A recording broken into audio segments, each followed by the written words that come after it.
Hello, everybody, and welcome back to Rave Green TV. And this is going to be your review for Austin FC 1, Seattle Sounders 1. It's going to be me and Payton doing today's review. And my goodness, this was a crazy game. But just to start it off, let's talk about the good, the bad. What was our initial thoughts of this game? I think the initial thoughts is that it was 2 points dropped and not a 0.1, but it's not as harsh as an away day against Houston or some of the bottom feeders of the Western Conference, because I think it's very clear from early season results and watching this game that this is a different Austin team. So yes, it's not an ideal result, but it's not an easy game either. Yeah, no, I think you're totally spot on. The thing is the good old saying goes, before the game starts, you would take a tie, but then it's always after you see the game, you're like, maybe we could have gone 3 points. And I think that's kind of what was the case in today's game. I mean, I would say for a good 55 minutes in that game, I was stunned because I even mentioned it in the preview with Hernan from We Are Austin TV. I thought we were going to start off slow. I was stunned on how well we controlled the game. We could have been probably up 2-0 at that point in the game. I was really impressed with how well we started this game for sure. Well, it's amazing to me the way that Austin had on in the season, especially just with the amount of possession that they took and how they weren't able to do it against us. Because it felt like some of the previous teams they played, it was Cincinnati and Miami, who they pretty much walked all over, and those teams just don't have the same quality as Portland or Seattle, their last opponent, and obviously who they played today. Yeah, it was certainly a narrative breaker, but Seattle just picked their chances well in the first half, and they finally finished that one with Will Bruin, but there was a couple others that you thought, well, looking back, maybe if they could have gotten those, it certainly would have been a different second half.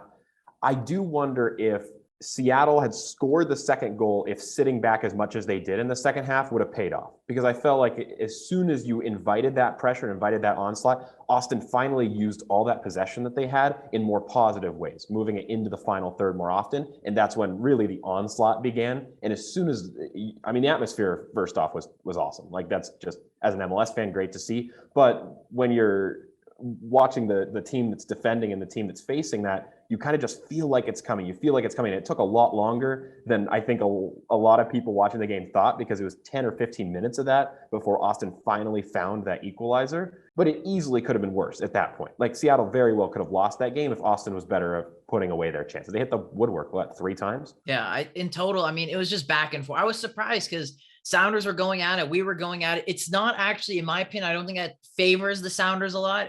When that whole sequence was going on with Austin completely going at it, then we started slowly getting into the mix where it became back and forth. Not a part of me was even thinking, oh, we could nick a goal in this instance. Most of me was thinking Austin are going to probably get a second one. We were very fortunate not to have conceded a second. And that was thanks to, I think, unanimously our man of the matches today, which is Stefan Cleveland. And he stepped in. He came up big, and he's again fighting, pointing the questions at Brian Spencer that I should be the guy starting for this team again this season. That's what he was doing last season. He's continuing it again. But I think something that we need to talk about is Albert Rusnak. Now we're like 5-6 games in, including CCL and all comps. Rusnak basically, I believe, has started almost every single game, and he's missing chances.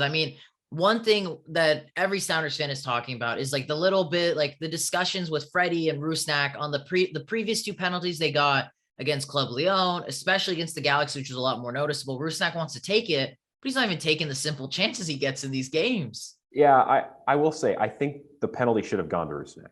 And I totally understand why Montero took it. I think looking at the game from a team perspective, it might have been the right choice because of his experience and because of how he's played in CCL.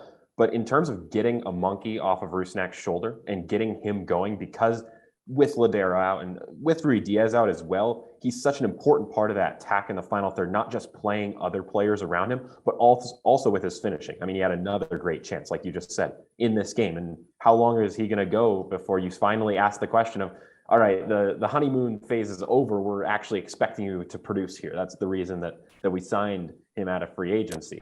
If he would have gotten that penalty, I think he starts to hit those chances. That's just the mental part of that game that we see so often when players are able to break their scoring droughts. And I don't think you jump ship. I don't think you bench him. I don't think you make any drastic decisions. I think it's just something you complain about until he starts getting it going. Because at this point in the season, you continue to start him because of his quality.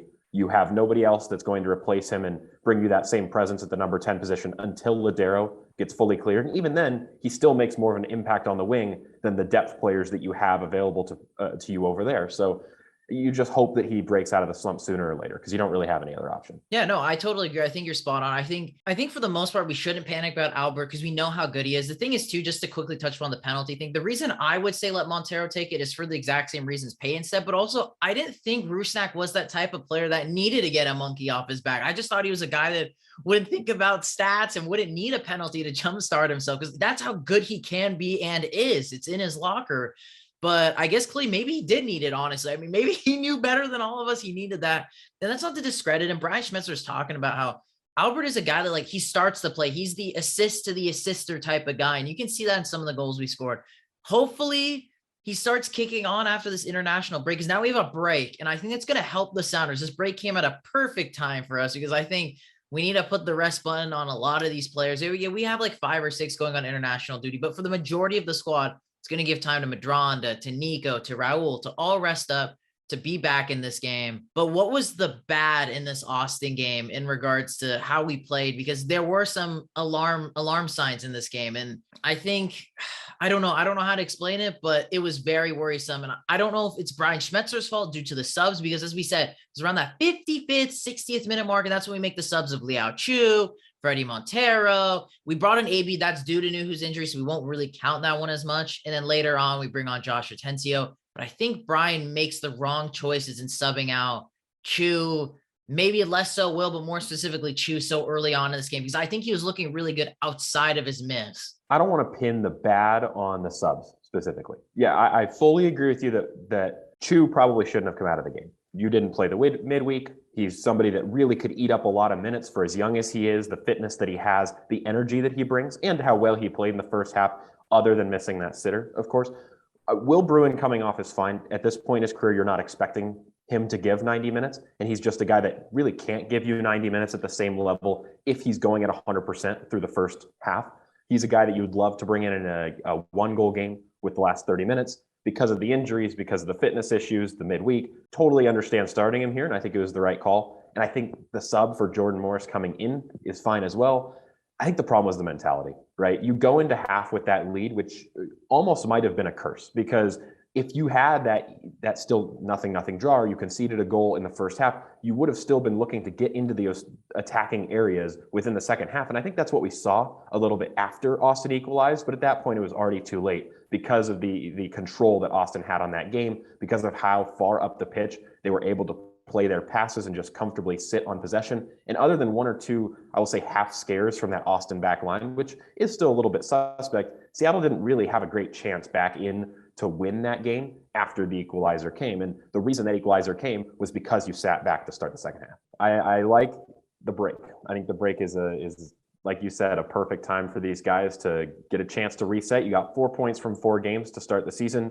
I think everybody would have said no, but if you talk about the fact that they're still in CCL and they still have the ball rolling in the semifinals, it would have been okay. There's plenty of time in the MLS season to recover. So once you guys come back from the break, that's when the Sounders have a chance to do real damage in the Western Conference and the Champions League. Grand scheme of things, it's decent from the Sounders. I would have maybe expected maybe a wee bit, just a smidge more from them, but they weren't too far off from it. But boys and girls, let us know in the comments down below. What was your guys' thoughts on today's game?